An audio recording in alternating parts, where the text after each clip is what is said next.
लक्ष्मण सीता को वन में छोड़ करके आ गए। हाँ भैया, मैं माता जी को वन छोड़ करके आ गया हूँ। लेकिन भैया लक्ष्मण जिस समय माता जी को वन छोड़ करके वापस आ रहा था, रास्ते में एक दृश्य देखा भैया। लक्ष्मण आखिर तुमने कैसा दृश्य देखा है? कि केवल मौख कहीं नहीं देता हूँ है नाथ, देता एक प्रणाम हो समाचार के साथ। भैया आज मैंने कैसा दृश्य देखा है कि दुर्विजय इस तरह बार बार पढ़ते थे नहीं अयोध्या में। क्या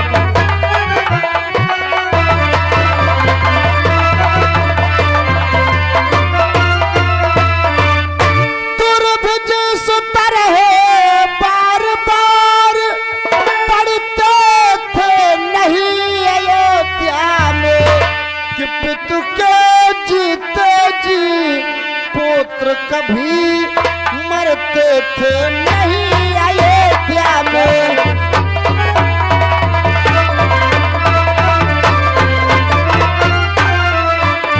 पितु के जीते जी पुत्र कभी मरते थे नहीं अयोध्या में।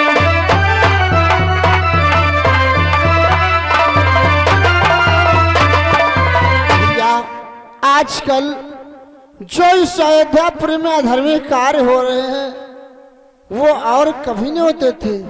अरे पिता जीवित और पुत्र की मृत्यु। और मैंने क्या देखा है भैया क्या कि देखा? प्रयाग राज द्वारे पर ही काहे धरना हुए। क्या करें?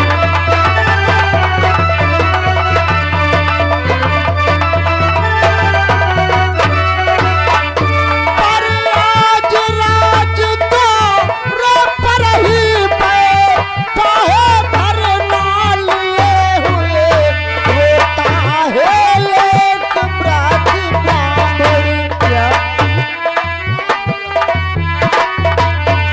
रोता है एक ब्राह्मण मृत्यु देह पुत्र के लिए हुए।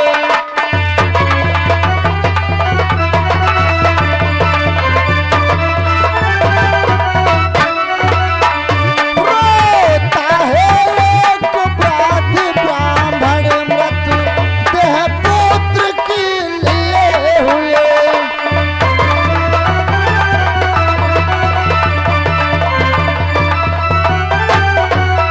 अपने राज की देरजी पर एक ब्राह्मण अपने पुत्र की लाश को लिए हुए रो रहा था और बार बार यही कह रहा था, राम जब से तुम अयोध्या के राजा हो गए तब से धार्मिक कार्य होने लगे और कभी नहीं होते थे। अब तुम्हारा नाम कोई नहीं लेगा। भैया ये सब बातें हमसे नहीं सुनी गई, इसलिए आपसे बताया। इसके लिए हम क्षमा प्रार्थी हैं भैया। लक्ष्मण तुम्हारे लिए तो क्षमा ही क्षमा है। चलो लक्ष्मण हमें ब्राह्मण देव के पास ले चलो। गुरुदेव भैया भरत शत्रुघ्न चलो हमारे साथ।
मेरे लाल, एक बार बोल दो मेरे लाल, क्यों नहीं बोले मेरे लाल? राम, तुम आ गए हो राम। हे राम, आज तक तुम्हारे राज में ऐसा कभी नहीं हुआ था, लेकिन राम कि हे राम तुम्हारे शासन में सब नियम बदलते जाते हैं।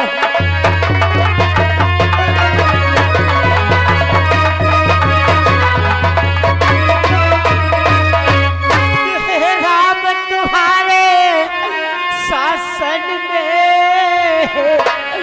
सब नियम बदलते जाते हैं। जी चलता है सूरज कुल का, सूरज बुढ़ते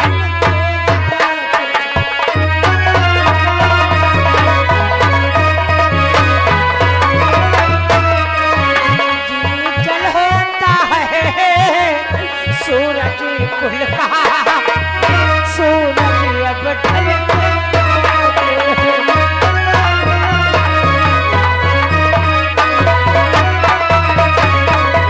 राम, आज तक तुम्हारे ऐसे राज में ऐसा कभी नहीं हुआ कि पिता जीवित हो उसके पुत्र की मृत्यु हो जाए।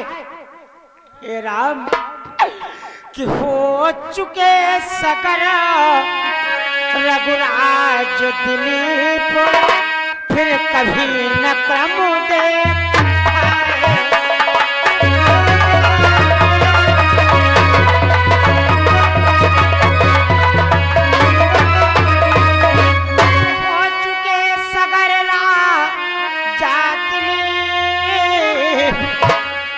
कभी न क्रम दे खाए सा, मरता रह जाए बाप और देखे बेटा मर जाए।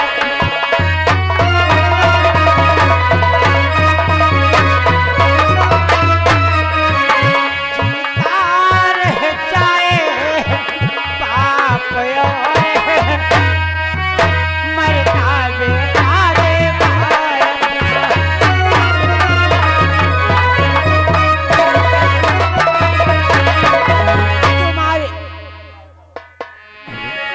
तुम्हारे राज में इतने पूरे हो गए, उनके शासन काल में ऐसा कभी नहीं हुआ जैसे राजा भगीरथ, राजा दिलीप, राजा सगर, राजा रघु, उनके शासन काल में ऐसा कभी नहीं हुआ। राम, जब से तुम अयोध्या के राजा हुए हो तब से घोर पाप अधर्म के काल होने लगे हुए हैं।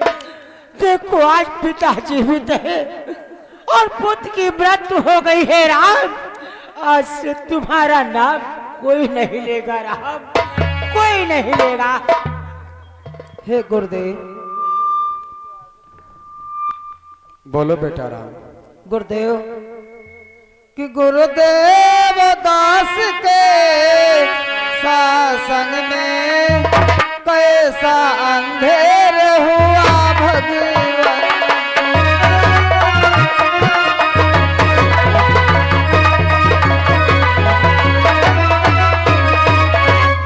गुरुदेव दास के शासन में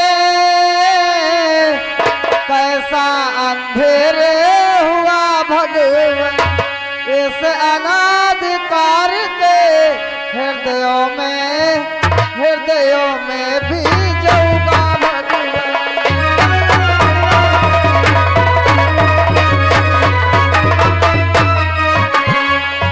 इस अनाधिकार के हृदयों में भी जाऊंगा भगवान।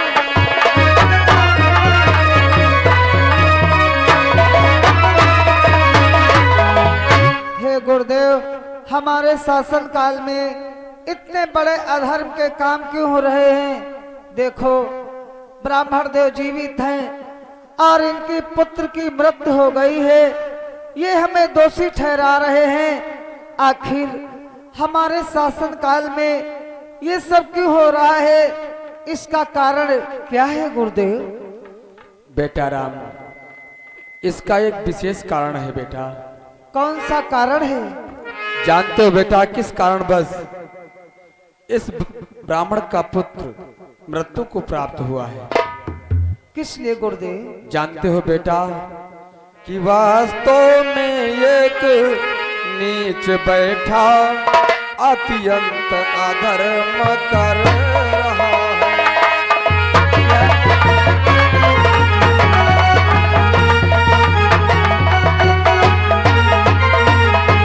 वास्तव में एक नीच बैठा अत्यंत अधर्म कर रहा है। विंध्याचल के गहबल वन में ब्राह्मण का कर्म कर रहा है।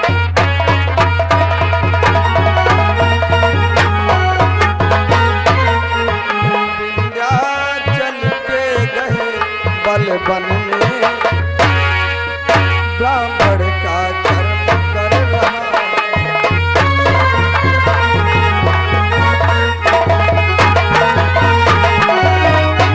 हे बेटा राम, एक नीच इस विंध्याचल के गहबल वन में एक पुरोहित यानी ब्राह्मण का कर्म कर रहा है। इसके कारण इस ब्राह्मण का पुत्र मृत्यु को प्राप्त हुआ है। हे गुरुदेव, क्या ब्राह्मण देव का पुत्र जीवित नहीं हो सकता? जीवित हो जाएगा बेटा। आखिर कैसे गुरुदेव?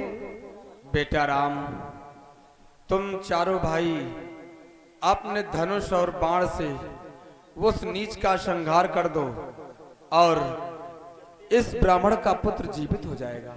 ठीक है गुरुदेव, मैं आपकी आज्ञा का पालन करता हूँ। भ्रात लक्ष्मण, भ्रात शत्रुघ्न, उस दुष्ट का संहार करो।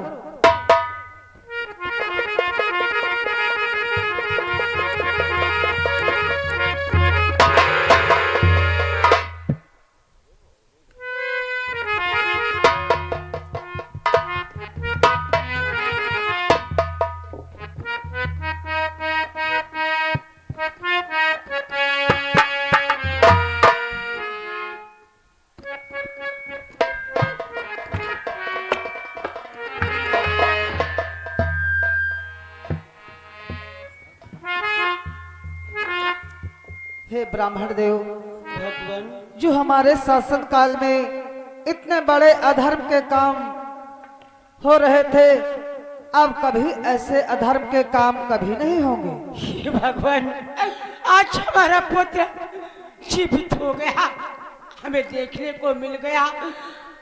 आपकी जय हो भगवान, जय हो भगवान।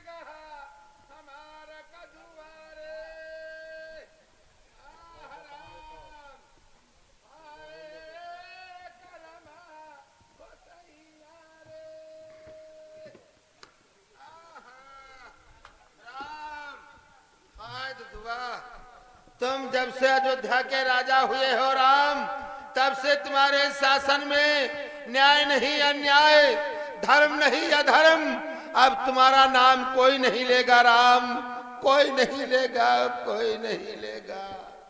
आखिर भैया तुम्हारा क्या नुकसान हुआ है?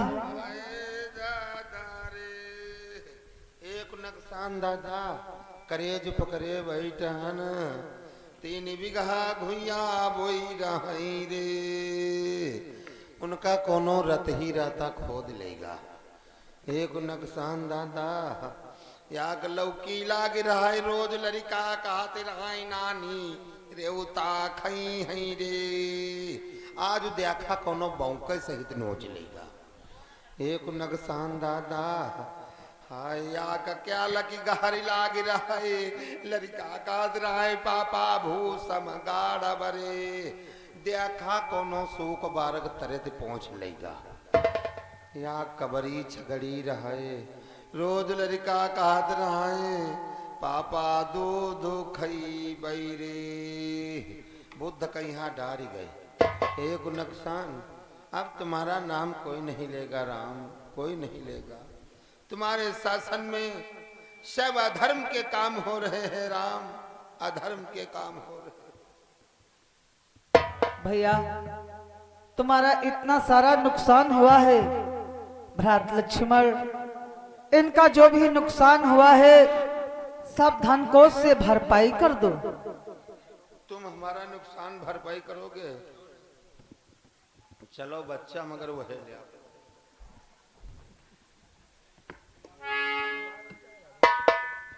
हे गुरुदेव क्या बात है हमारे शासन काल में इतने बड़े अधर्म के काम क्यों हो रहे हैं आखिर इसका कारण क्या हो सकता है गुरुदेव। बेटा राम इसका एक बहुत बड़ा कारण है बेटा। कौन सा कारण है गुरुदेव। बेटा राम आप क्षत्रिय हो और वो रावण ब्राह्मण था आपने अपने हाथों से उसका संहार किया है इसलिए तुम्हारे ऊपर ब्रह्म दोष लगा है बेटा। क्या हमारे ऊपर ब्रह्म दोष लगा है तो हे गुरुदेव क्या ब्रह्म दोष से छुटकारा नहीं मिल सकता। मिल सकता है बेटा राम। आखिर कैसे गुरुदेव। बेटा राम उसके लिए तुम्हें एक कार्य करना होगा। कौन सा कार्य प्रकट करो गुरुदेव। जानते हो बेटा वो कौन सा कार्य है कि रच जाए यदि अश्वमेघ तो सारी बाधाएं जाए क्या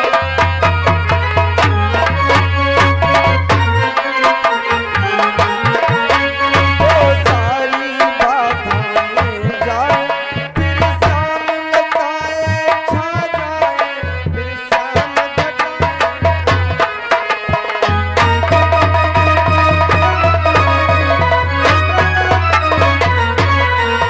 फिर शाम घटाए छा जाए शाम घटाए।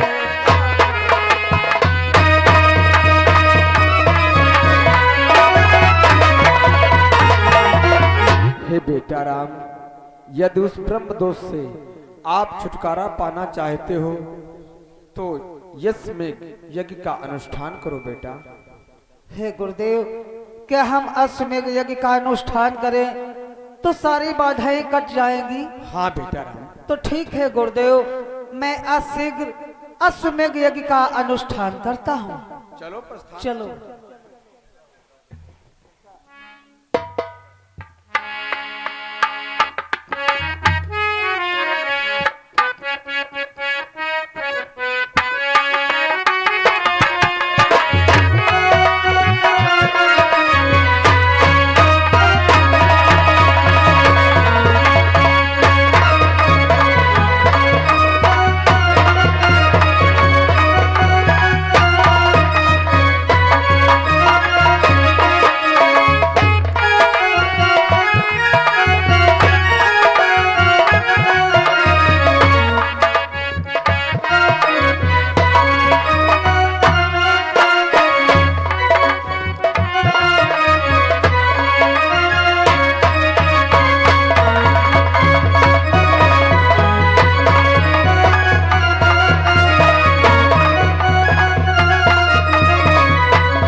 शास्त्री।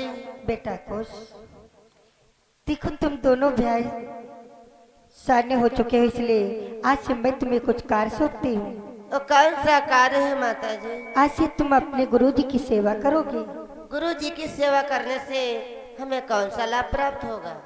जब गुरुजी की सेवा करोगे अनेकों प्रकार की विद्याओं का ज्ञान होगा, इसलिए बेटा तत्काल गुरुजी की सेवा में लग जाओ। कल्याण हो। कि जाओ मेरे जीवन धन, जाओ मेरे करे गंगा मैया तुम्हारा कल्याण।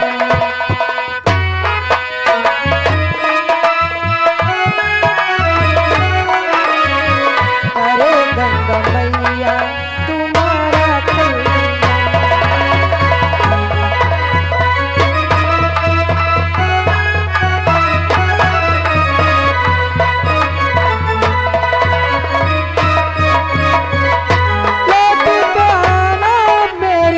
सुधी मेरे लेना,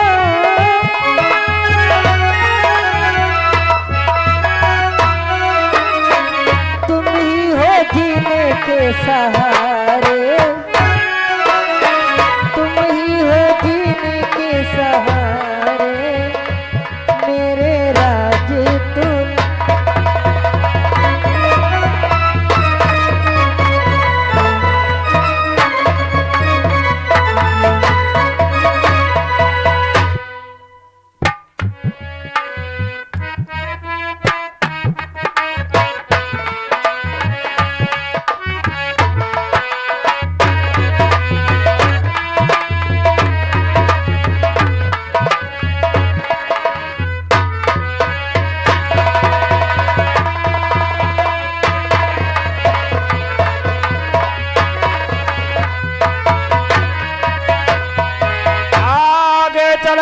वट द्वारा जब तीनों गंगा पार हुए, तब उतराए के देने में रघुनंदन कुछ लाचार हुए।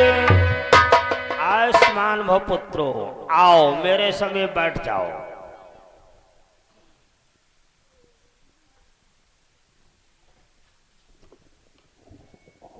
गुरुवर, आज इसमें क्या लिख रहे हो? ये सीता चरित्र, ये क्या होता है? हमें भी सुनाओ। सुनाऊंगा, परंतु समय मिलने नहीं पा। सर्वप्रथम तुम लोग आश्रम को जाओ। तुम दोनों के लिए हम दो छोटे छोटे धनुष बाण बना रखे, वो जाकर के उठा लाओ पुत्रों। ये धनुष बाण क्या होता है गुरुवर? ये बेटा एक अस्त्र होता है। कैसा अस्त्र? ये वो अस्त्र होता है जैसे कि क्षत्रियों से लड़ना हुआ दुश्मनों को पराजित करना। मैं अभी लाया। जाओ पुत्रों। वो समय अवस्था रघुबर की सीता ने जब अवलोकन की, निज कर से कर मुंदरे देकर कर डाली स्वामी के मन की। धनुष बाण ले आए हो पुत्रों, लाओ धनुष बाण हमें लाओ। तुम लोग इधर फरगट में आ जाओ।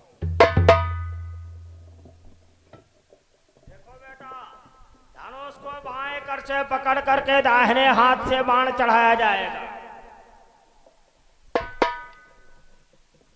अरे ऐसे नहीं, इसको लाठियां समझ रखा है क्या? जैसे गुरुदेव बतला रहे हैं उस प्रकार से। इस तरह धनुष को पकड़ो और इस तरह बाण को चढ़ाओ। ये क्या कर रहे हो? बाण इस तरह चढ़ाओ। देखो, धनुष को बाएं कर से पकड़ करके दाहिने हाथ से बाण चढ़ाते हुए, बाएं आंख बंद करके दाहिनी आंख से निशाना लगाते हुए सामने वाली डाल की पत्ती को गिराना है पुत्रों। तैयार हो जाओ। धनुष